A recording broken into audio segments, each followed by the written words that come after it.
আজকের ভিডিওটা খুব গুরুত্বপূর্ণ হতে চলেছে।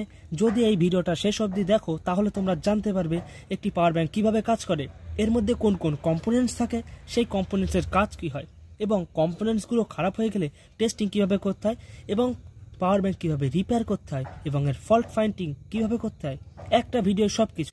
প্রত্যেকটা মানুষের গঠন আলাদা হয়, কিন্তু ভেতরের পার্টসপত্র কিন্তু সব একই হয়। অর্থাৎ সবারই হৃৎপিণ্ড আছে, সবারই পাকস্থলীও আছে। তো ঠিক এইরকমই প্রত্যেকটা পাওয়ার ব্যাংকের মধ্যে যে কম্পোনেন্টস থাকে তা প্রায় সেমই থাকে, একটু হয়তো আলাদা হতে পারে, কিন্তু বেশিরভাগ ক্ষেত্রে সব একই রকম দেখা যায়। তো প্রথমে পাওয়ার ব্যাংকটাকে খোলাটা খুব প্রয়োজনীয়। যেই এই পাওয়ার ব্যাংকটা প্রথমে এক জায়গায় দিয়েছিল, তারা রিপেয়ার করতে পারেনি, কারণ তারা এটাকে খুলতেই পারেনি, এবং এটাকে খুলতে আবার অনেক কষ্ট করতে হয়েছে। দেখো এই ধরনের পাওয়ার ব্যাংক কীভাবে খুলতে হয় সেটা তোমাদের ভালোভাবে দেখতে হবে, ঠান্ডাভাবে। এই পাওয়ার ব্যাংকটা প্রথমে দেখে মনে হচ্ছিল খোলাই যাবে না, কিন্তু না, যদি কোনো পার্টস ভেতরে গিয়েছে তার মানে নিশ্চয়ই কোনো জায়গা আছে।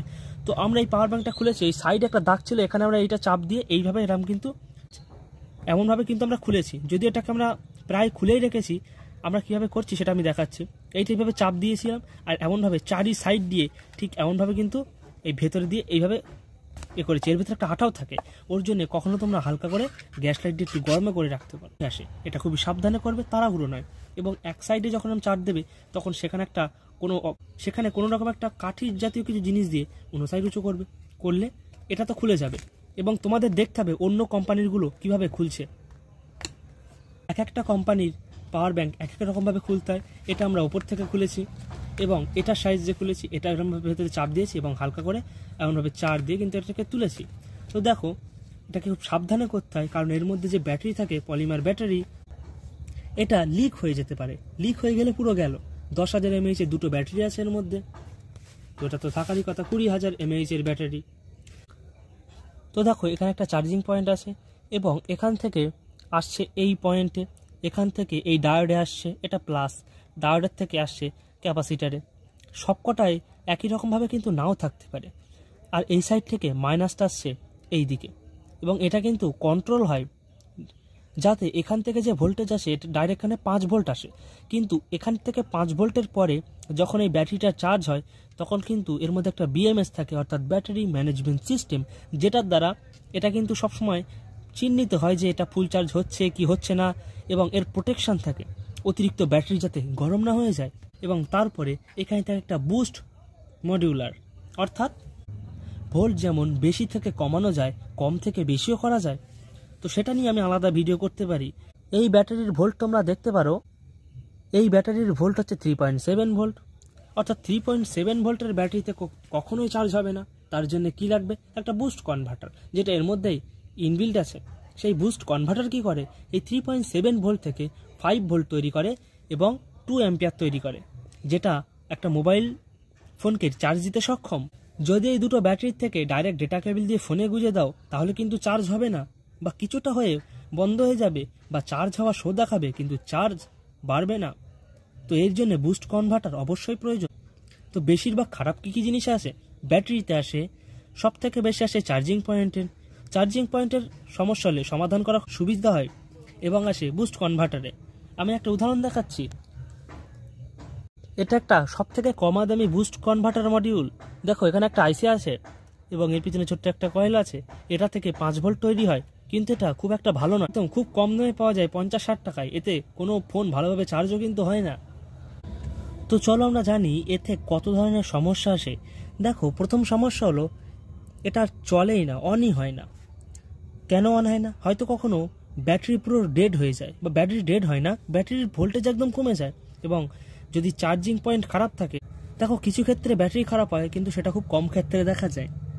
কখনো কখনো ব্যাটারি চার্জ তো করতে পারে, কিন্তু খুব কম পরিমাণে চার্জ করে। এর কারণ ব্যাটারি অনেক বসে যায় বা ব্যাটারির ক্যাপাসিটি কম হয়ে যায়। সেটারও সমাধান একটা বলবো আমি। তারপরে এটা অনই হয় না বা চলেই না, এর অর্থ কি হয়? ব্যাটারির ভোল্টেজ অনেক কমে যায়, এবং তার কারণ হলো চার্জ না হওয়া। যদি চার্জিং সকেট খারাপ হয়, বা চার্জিং সকেটের পরে কোনো কম্পোনেন্টস খারাপ হয়, তো তাহলে চার্জ হবে না, যার ফলে ব্যাটারির চার্জ কম থাকবে, এবং ব্যাটারি 3.7 ভোল্ট থেকে 5 ভোল্ট তৈরি করবে না, এবং ফলে কোনো মোবাইল চার্জ হবে না। তো যদি একটা পাওয়ার ব্যাংক ডেড থাকে, তো প্রথমে আমরা এই সকেটটিকে চেক করব। সকেট কীভাবে চেক করব, এখানে প্রথম চার্জিং দেবো, দেওয়ার পরে আমরা পিছন দিক থেকে দেখবো যে 5 ভোল্ট আসছে কিনা। এখানে 5টা তার থাকে, একদম এইভাবে ধরো আছে 5টা তার আছে, একদম এই সাইডে যেটা আছে এটা প্লাস, এই সাইডে যেটা আছে এটা মাইনাস। তো এই দুটো পয়েন্টে দেখবো।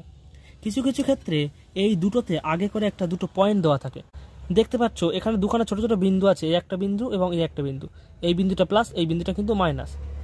এটা সুবিধার্থে দেওয়া থাকে। এটা দেখো চার্জিং আউটপুটের, এটা দেখো মাইনাস, এটা দেখো প্লাস, এখানে ছোট ছোট গোল গোল করা আছে।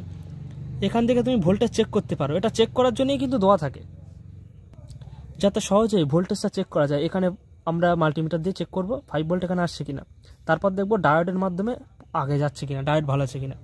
তো বেশিরভাগ এই চার্জিং সকেট খারাপ হয়। তো চলো এক এক করে চেক করি, দেখাই কিভাবে চেক করতে হয়। তো প্রথমে আমরা চেক করব এখানে 5 ভোল্ট আসছে কিনা।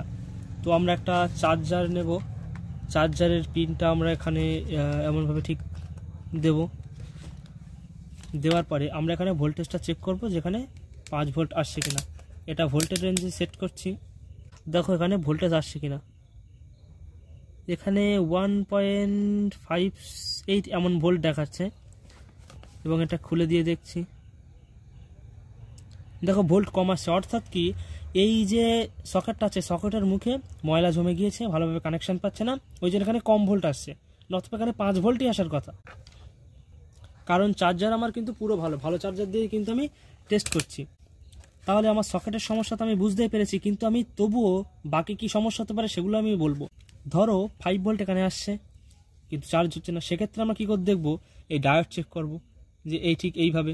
এটাকে মাল্টিমিটারকে কন্টিনিউটি সেকশনে দেবো।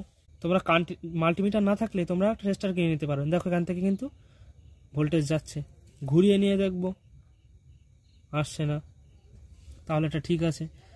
তারপরে এই ক্যাপাসিটারে ভোল্টেজ আছে কিনা দেখবো, যেটার জন্য আমাদের একটা ভোল্টেজে সেট করতে হবে। দেখো না ভোল্টেজ দেখাচ্ছে, এই ভোল্টেজটা কিন্তু এই ব্যাটারির ভোল্টেজ, দেখো দেখতে পাবে এই ব্যাটারি ভোল্টেজ এখানে আসছে। অর্থাৎ এই ব্যাটারিটা কিন্তু ভালো আছে, ব্যাটারি থেকে ভোল্ট আসছে, কিন্তু এখানে 2.6 ভোল্ট যাই এরকম দেখাচ্ছে, তো এখানে 3.7 ভোল্ট থাকতে হবে, এবং তখনই বুস্ট কনভার্টারটা কাজ করবে বা এখানে 5 ভোল্ট তৈরি হবে। এই এত কম ভোল্ট থাকার কারণে এখানে কিন্তু 5 ভোল্ট তৈরি হচ্ছে না, যার জন্য ফোনও চার্জ হচ্ছে না। অর্থাৎ ব্যাটারি চার্জ কম আছে। কেন চার্জ কম আছে? কারণ সকেটটি খারাপ আছে। তো সকেটটি প্রথমে আমরা চেঞ্জ করব, তাও একটা তাতাল দিয়ে, সোল্ডারিং আয়রন দিয়ে। এবং যদি বুস্ট কনভার্টার খারাপ হয় তোমরা কিভাবে চেক করবে, তো তোমাদের দেখাই। এটাকে প্রথমে আমি ওপেন করবো, এটাকে প্রথম তুলে নেব, এবং সমস্ত পাওয়ার ব্যাংকে দেখতে একই রকম ফাংশন থাকবে। প্রথমে তোমরা এখানে 5 ভোল্টটা চেক করবে যে 5 ভোল্ট এখানে আসছে কিনা, এবং যদি এখানে 5 ভোল্ট না আসে তাহলে বলবে সকেট খারাপ, আর যদি 5 ভোল্ট আসে তাহলে বুঝবে বাইরের অংশ খারাপ। ব্যাটারি চেক করবে, ব্যাটারি ভালো কিনা খারাপ আছে সেটা চেক করবে। চেক করার পরে চেক করবে বুস্ট কনভার্টার খারাপ মানে ভালো কি খারাপ আছে। অন করার পর এখানে 5 ভোল্ট আসছে কিনা এটা দেখবে। যদি এই অবধি 5 ভোল্ট আসে, অর্থাৎ ইউএসবি খারাপ, ইউএসবির এই ফিমেল প্লাগ খারাপ আছে, যার জন্যে এখান দিয়ে কিন্তু ভোল্টেজ যাচ্ছে না। খারাপ থাকতেই পারে, কারণ ওর মধ্যে ময়লা জমে যায় কখনো কখনো। তো বাইরে থেকে আমরা এখানে 5 ভোল্ট দেবো, দিয়ে ব্যাটারিটাকে টেস্ট করার চেষ্টা করবো। এখানে যে ছোটো ছোটো পয়েন্ট আছে ওখান থেকে কিন্তু আমি দুটো সোল্ডারিং করে 5 ভোল্ট দিয়ে চার্জ দেবো, একদম শিওর হওয়ার জন্য। এবং তবে এটাকে আমরা খুলে তোমাদেরকে দেখাবো যে এর ভেতরটা কেমন, বা বুস্ট কনভার্টার যদি খারাপ হয় তখন কি করবে। এবং ব্যাটারির ক্যাপাসিটি যদি কমে যায় তখন তোমাদের তো হিট দিয়ে তুলতে হবে। হিটার তো নেই, যাদের মোবাইল রিপেয়ার করে তাদের কাছে থাকে একটা তাপমাত্রা এখানে যদি দেওয়া হয় তাহলে এটা গরমে কখনো কখনো পারফরমেন্স ভালো দিতে শুরু করে। তো তোমরা একটা গরম কাপড় নিতে পারো, শুকনো কাপড়, কোনো গরম পাত্রের গায়ে রেখে গরম করে এর উপরে সেঁক দিতে পারো, শুকনো গরম কাপড়। খুব বেশি গরম হবে না, তাহলে কিন্তু ভালো হতেও পারে, কিন্তু এটা সবসময় কার্যকর হয় না। তো যাই হোক, ব্যাটারি সেক্ষেত্রে নতুন লাগানোই ভালো হবে, কিন্তু ব্যাটারির দাম বেশি পড়ে। তো আমরা কিন্তু এখানে যে কটা নাট ছিল সেই নাটগুলোকে খুলে দিয়েছি। এবার আমরা এটাকে বের করার চেষ্টা করব, এবং ভালোভাবে দেখতে হবে কোনো লক টক যদি থাকে তো সেখানে সেইভাবে কিন্তু খুলতে হবে না, তো কিন্তু সহজে খোলা যাবে না। তো এই ক্ষেত্রে তো আমরা এটাকে পিছন দিকে টানছি, পিছন দিকে টানলে এটা কিন্তু বেরিয়ে আসবে। এবং এর নিচেও একটা ব্যাটারি আছে, এবং সেই ব্যাটারির সঙ্গে এটা কিন্তু জোড়া আছে। তো ব্যাটারিটা তুললে ভালো হতো, কিন্তু ব্যাটারির তলায় অতিরিক্ত আঠা দেওয়া আছে, এই জন্য ব্যাটারিটা আমরা তুলবো না। দেখাটা খুলে গিয়েছে, এখানে কিছু একটা ছিল, দেখতে পাচ্ছ এইরকমভাবে, এটা হয়তো ওটা নাট লাগানোর জন্য ছিল, নাটের জন্য। তো এবার আমরা দেখাই, এই দেখো এখানে কিন্তু একটা এ সাইডে এখানে একটা মাইক্রো কন্ট্রোলার আছে, এটা হেড সম্পূর্ণকে নিয়ন্ত্রণ করে। আর এ সাইডে একটা আছে, এ দুটো কিন্তু ভোল্টেজ বাড়ায়, অর্থাৎ 3.7 ভোল্ট থেকে 5 ভোল্টে নিয়ে আসতে সাহায্য করে। এই দুটো পার্টস দু সাইডে দুটো লাগানো আছে। তো একদম কোণার দিকে একটা আছে, এটা হচ্ছে বলতে পারো এটা ব্যাটারির সুরক্ষার জন্য দেওয়া থাকে। দেখো এখান দিয়ে দুটো লাল তার গিয়েছে, এটা কিন্তু ব্যাটারির ভেতর দিকে আছে, অর্থাৎ ব্যাটারি গরম হলে সংকেত পাঠাবে, তো সেটা দেখবে। তো যদি কোনো একটা সাইডে 5 ভোল্ট না আসে বা চার্জ না বেরোয়, তো সেক্ষেত্রে এই ছোট মাইক্রো যে আইসি আছে এটা খারাপ হতে পারে। এটা খারাপ হলে কীভাবে বুঝবে? গরম হবে কিংবা, তো এই ছোটো আইসি কীভাবে টেস্ট করবে? এর উপর একটা নাম্বার লেখা থাকে, সেই নাম্বার দিয়ে তোমরা গুগলে সার্চ করবে, গুগলে সার্চ করলে ডেটাশিট পাবে, এর ইনপুট লাইন আউটপুট লাইন দেখে নেবে। ইনপুট লাইন দেখবে যে ইনপুট লাইনে 3.7 ভোল্ট আসছে কিনা, এটাও দেখবে 3.7 ভোল্ট আসছে কিনা, এবং আউটপুট দিয়ে বেরোচ্ছে কিনা, তাহলে বুঝতে পারবে। যদি 3.7 ভোল্ট এই আইসি অবধি নাই আসে, তাহলে বুঝতে হবে আগে গন্ডগোল আছে, অর্থাৎ মাইক্রো কন্ট্রোলারে গন্ডগোল থাকতে পারে, বা এই লাইনগুলো টেস্ট করবে। এক একটার এক এক রকম প্রিন্টেড ওয়্যার হতে পারে, এবং এক এক দিক থেকে তার যেতে পারে। তো সেটা তোমাদের ট্র্যাক করতে হবে, যে কোন দিক থেকে কোথায় যাচ্ছে, কোন পার্টস আছে, সেগুলো তোমাদের একটা একটা করে দেখতে হবে। আইসি টেস্ট করার সহজ একটা উপায় হলো প্লাস ও মাইনাসের, এটা দেখে নেবো গুগল থেকে, দেখে নেওয়ার পরে সেখানে আমরা কন্টিনিউটিতে রেখে টেস্ট করবো প্লাস মাইনাস। যদি টি করে শব্দ হয় তাহলে বুঝতে হবে খারাপ আছে। কখনো কখনো হাফ শর্ট থাকে, অর্থাৎ কোনো নাম্বার দেখায়, সেক্ষেত্রে বুঝতে হবে খারাপ আছে। তো ছোটো ছোটো পার্টসগুলোকে চেক করতে হবে, ছোটো ছোটো যে ক্যাপাসিটার আছে এখানে, এগুলো এক প্রকার ক্যাপাসিটার, এগুলোও চেক করতে হবে, এগুলো চেক করলেও বোঝা যেতে পারে। তো আমাদের এক্ষেত্রে তো শুধুমাত্র এইটাই খারাপ আছে, এই সকেটটা, এবং খুব কম ক্ষেত্রে দেখা যায় আইসি খারাপ আছে। তো যাই হোক, টেস্ট করার পদ্ধতি তোমাদের বললাম, এবার আমি একটা টেস্ট করে দেখিয়ে দেবো। ধরো আমি একটা বোর্ড নিয়েছি, ওটা অনেক ছোট এবং আমি কেটে বের করতে চাই না এটা পুরো তুলতাম যদি ব্যাটারি খারাপ হতো। তো দেখো এটার আমরা গুগলে সার্চ করে দেখে নেবো এর ডেটাশিট কি, তারপরে ইনপুট লাইন, এবং ইনপুট লাইনে দেখবো 3.7 ভোল্ট আসছে কিনা। ধরো এই দুটো ইনপুট লাইন আমি এখানে দেখবো 3.7 ভোল্ট আসছে কিনা, ধরো এই দুটো আউটপুট আমি এখানে দেখবো, এখান দিয়ে আউটপুট বেরোচ্ছে কিনা। যদি 3.7 ভোল্ট এখানে নাই আসে, তো দেখবো এর প্লেটটা কোথায় কোথায় গিয়েছে, সেই তার দিয়ে যাব, গিয়ে দেখবো যে সেই লাইনের কোনো পার্টস খারাপ আছে কিনা। যদি এই ধরো মনে করো এখান দিয়ে গিয়ে এই ছোটো একটা রেজিস্টারে আসছে, তো রেজিস্টারটা চেক করবো, দেখবো রেজিস্টার ভালো কি খারাপ আছে।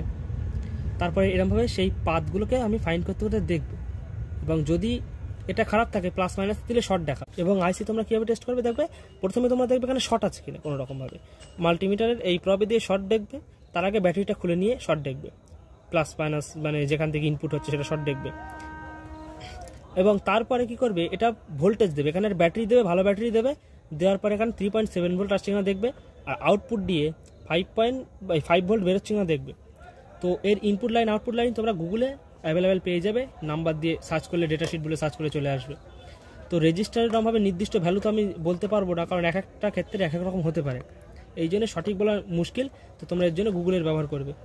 5 ভোল্ট যে চার্জিং লাইনের সমস্যা কিন্তু সব থেকে বেশি হয়, আর হয় ব্যাটারি ড্যামেজ হয়ে যায়।